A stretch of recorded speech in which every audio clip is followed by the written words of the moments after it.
In this video, we would discuss how to do basic division problems. To do basic division, there are two ways. One way is using arrays and the other way is using timetables. So if we want to perform division using arrays, let's talk about arrays first. That's the first method. As we learned in the previous video of multiplication, arrays are a combination of rows and columns. Rows go from left to right, that is horizontal. So this way goes rows. Up and down goes columns. If we draw circles like this, this means one column. And if we draw circles like this means row. Now if we have to divide 12 and 4, what do we get?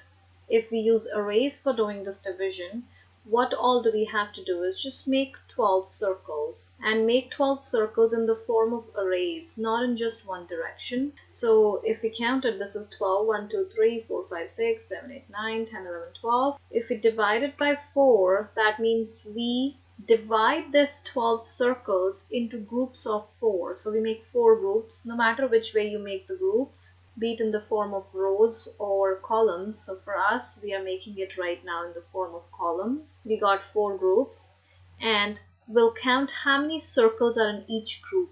1, 2, 3. So 3 circles in this group, 3 circles in this group, 3 circles in this group, 3 circles in this group. So we always have 3 circles in one group, and that is our answer. Let's do another problem just for the sake of practice. Let's say we have to divide 21 by 3. We make 21 circles in the form of arrays. So 1, 2, 3, 4, 5, 6, 7, 8, 9, 10, 11, 12, 13, 14, 15, 16, 17, 18, 19, 20, 21. Now we divide it in groups of 3. So again, we are having these groups of 3. Now we have to divide it into 3 groups. So how do we divide it into 3 groups? Means the full 21 circles has to be just arranged in 3 groups. So I guess this is the right way of grouping. So I have 1 group, I have 2 groups, and I have 3 groups. Now in each group I have how many circles? 1, 2, 3, 4, 5, 6, 7. Since I have 7 circles, so my answer is 21 divided by 3 is 7. Now if we need to perform division using timetables, what do we have to do in this case is, let's take up an example. If we have to divide 15 with 5, all we have to think is, if you know the timetables, then only this method is worth it going for. So make sure you know your timetables before you do this method. Now if we want to divide 15 with 5, we think what multiplied by 5 would give us a 15, and you know your timetable, so you know this is 5 times 3 is 15.